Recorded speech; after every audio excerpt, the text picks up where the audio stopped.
There's not one guy, one person in the history of this program that's bigger than the program. What's better than this? Guys being dudes. Oh, what's up? Welcome into this postgame pod edition of the Program Guys podcast. Mason Prince with you as always as Mark Hall and Patrick Hertzberger. The Oklahoma Sooners improved to 5-0. They beat Iowa State 50-20 in Gaylord Family Oklahoma Memorial Stadium. Me and Mark were at the game. Patrick watched from home in Cali baby. And OU gets the win, improves undefeated, heading into Texas week. College game day going to be there next week. Be sure to like and subscribe on all of our social media platforms on Spotify, Apple Podcasts, Google Podcasts as well. You can find us anywhere. Just type it in. Also go to programguys.com for all the written content as well. So guys, 50-20, opening thoughts from you, Patrick. What'd you see watching from home, brother? Yeah, well, we were all wrong. I don't think anyone had Iowa State to score more than one touchdown in our predictions. And they did. They came out really, really strong, and we responded to that, and it was good to see. Overall, I'm very pleased with the game. Mark, what'd you think? Yeah, Patrick's right about that. There were obviously some breaks that didn't go our way, some busted coverages. Those things happen. That said, it really was, I think, the kind of game that we foresaw in a lot of ways. The defense held strong, the offense played well, and we dominated. We wanted to see us go out and dominate a team that hadn't played anybody, and I think we did. Defense didn't allow a score in the second half, so they came out and readjusted and played really well in the second half. So credit to them. To both your points, I think the defense, those two scores, those two long touchdowns were both in just busts from the defense, and that's just nothing you can chalk up to other than guys trying to make a play when they didn't really need to. They just needed to know their role and know their job. And we'll talk about it when we get to the defensive side of the ball. But all in all, I thought it was super impressive. I was sitting there with Connor Borland, who I went to the game with, Program Guys, shout out. We were sitting there and the clock's winding down to halftime. And I can't remember what OU was up. Was it 33-20 at half? It was 40-20. 40-20. So I think when we were at 33-20, we're looking at the board and OU has like 370 yards of total offense in the first half. It was around there. It was a lot. You passed the ball for over 300. I think you ran for close to 100 in the first half. And me and him look at each other and we're like, you should be winning by 40.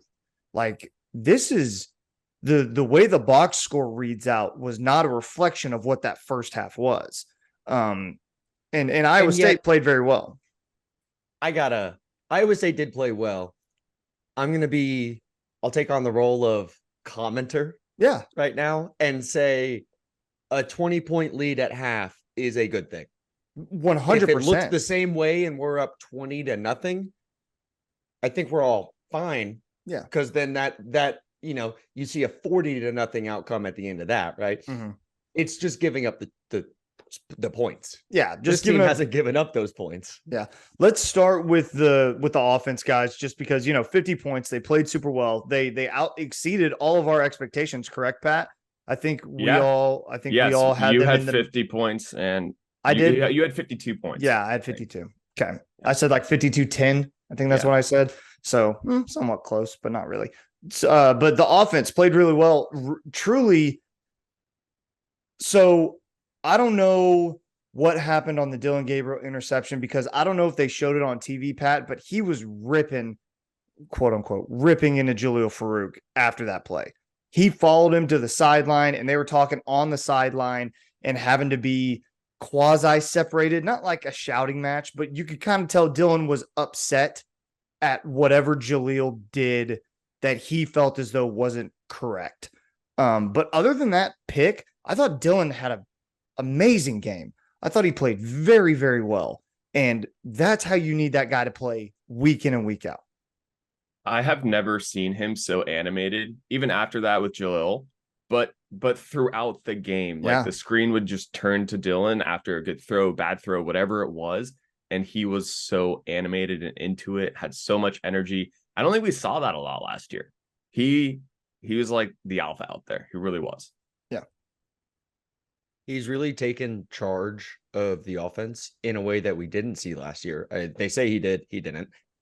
And this year we're really seeing it. No one's calling for Jackson Arnold. If I told you 5 games in, we would have 0 calls for Jackson Arnold, we would all be kind of surprised by that because no way Dylan could play that well. Well, he's playing that well, and he's spreading the ball around. I had the box score up, but I lost it like an idiot. What's this? 1, 2, 3, 4, 5, 10 guys with catches last night on the offense. Jaleel Farouk leads the team with 5, along with Drake Stoops, 81 yards for Jaleel. Only 2 for Nick Anderson, but I swear every time he touches the ball, it feels special. I was going to touch on that.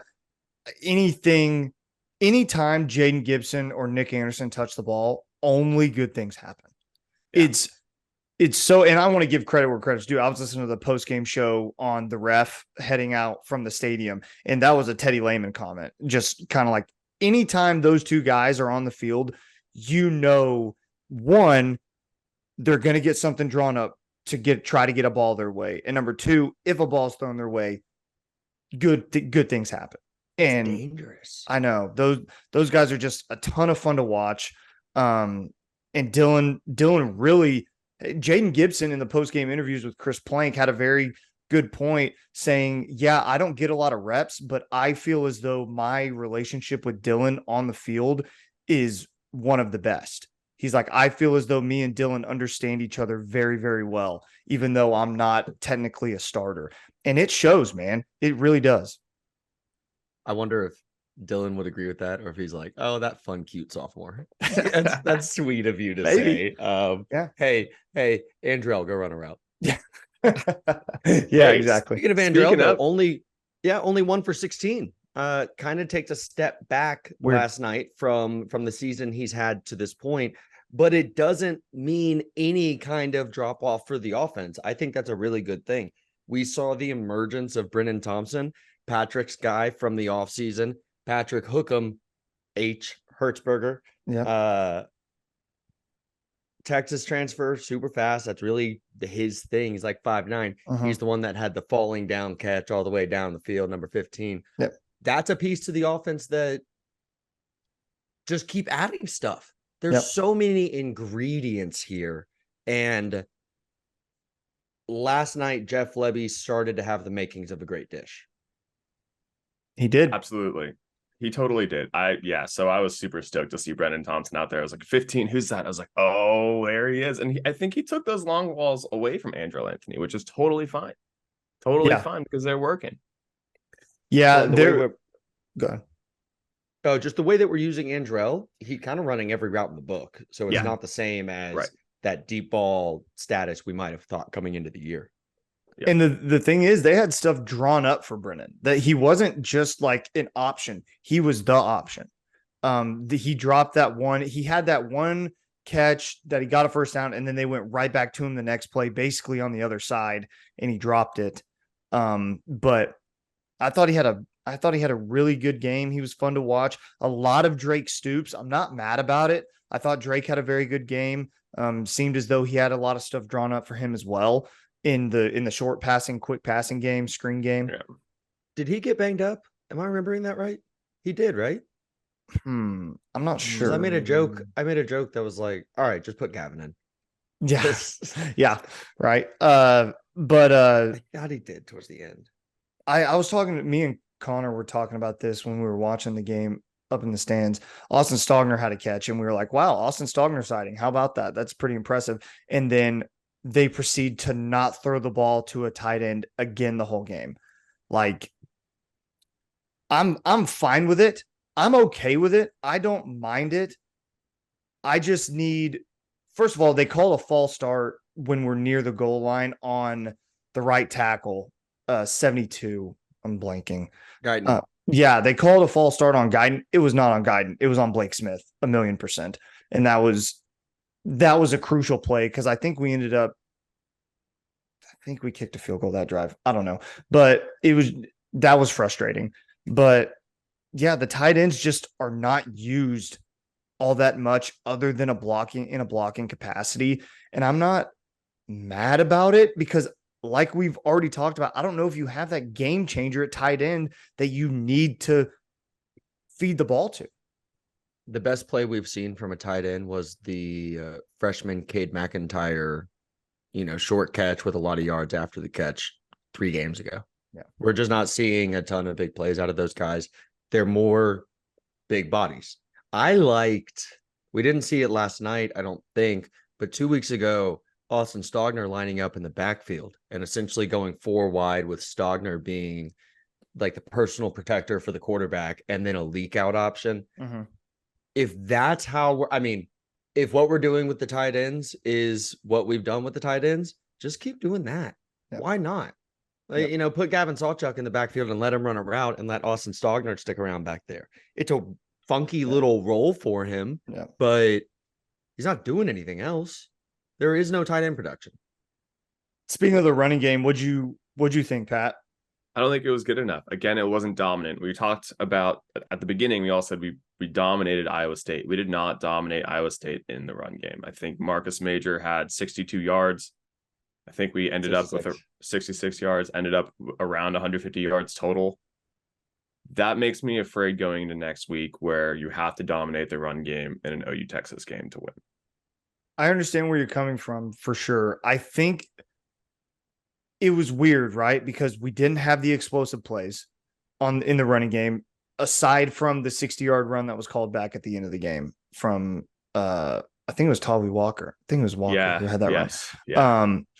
But which wasn't a hold, and we can get to the refs in a little bit. They were awful. They were really bad. But the offense, you want more explosive plays, but I really think that this was one of their best games. They were, I don't know what they were averaging. They only averaged, I guess that's not as good.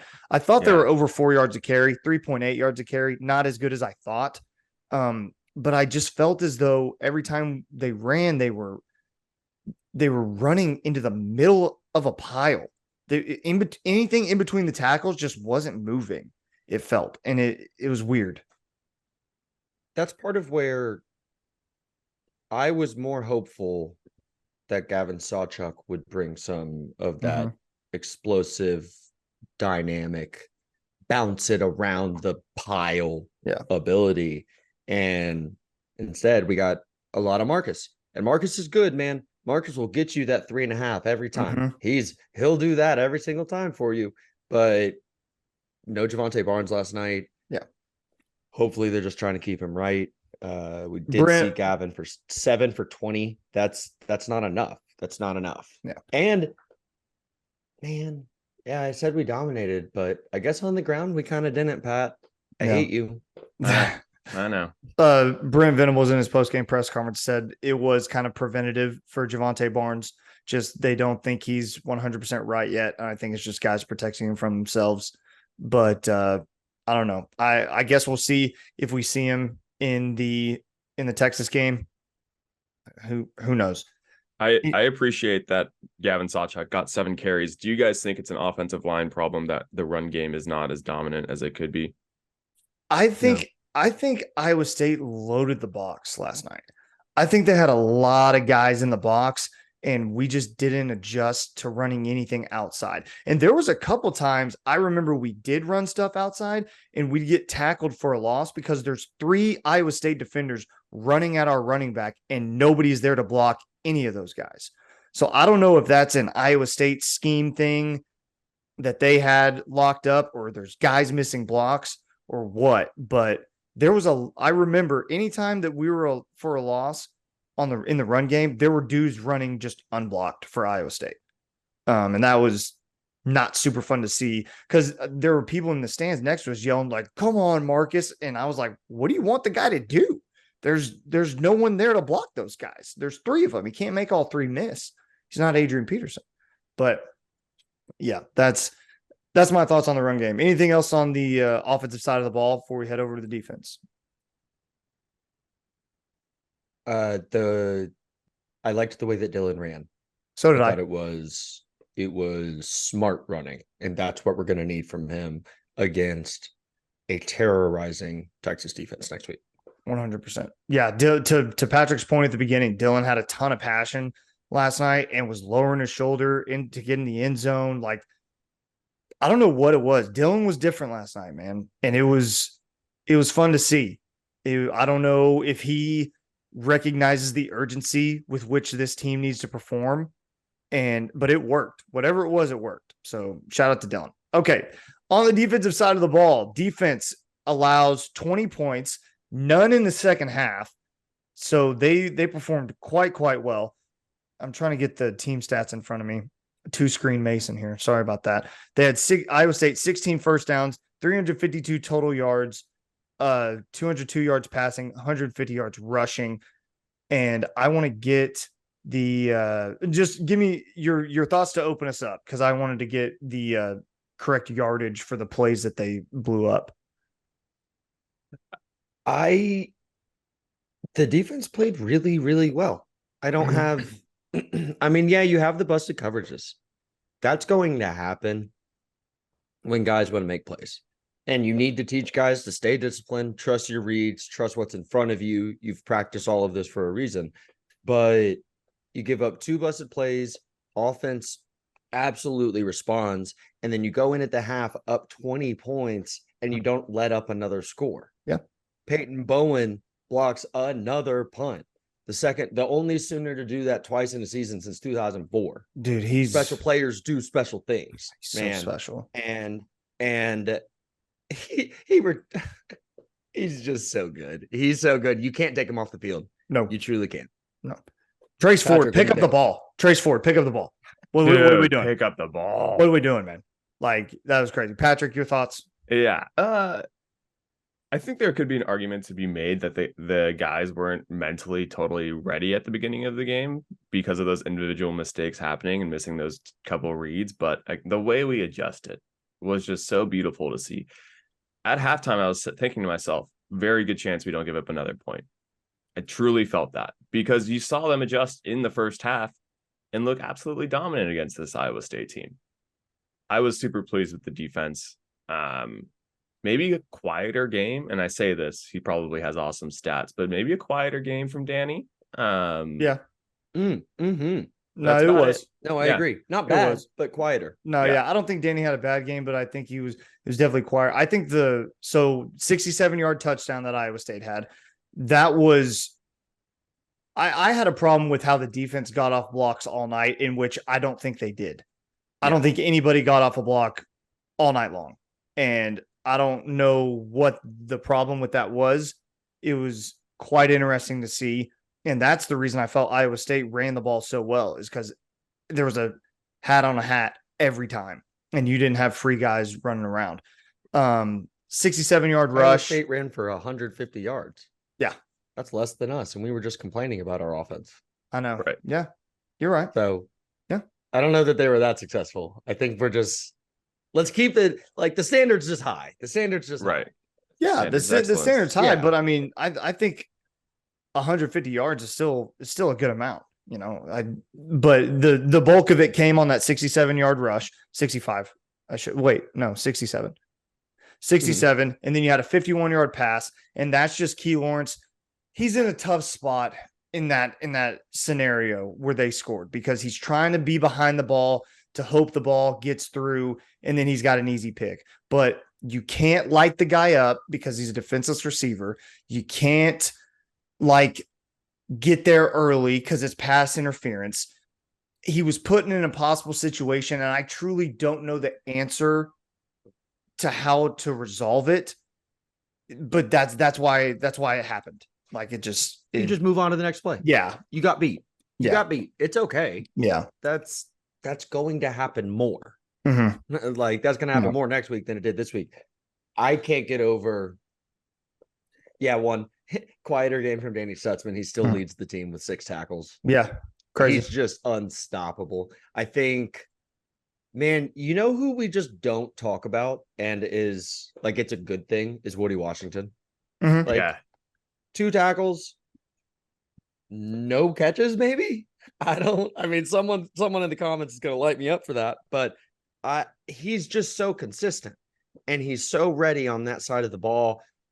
You just don't need to worry about that corner spot. It makes it really nice. And you know what it's allowed for is a real emergence of Gentry Williams on the other side.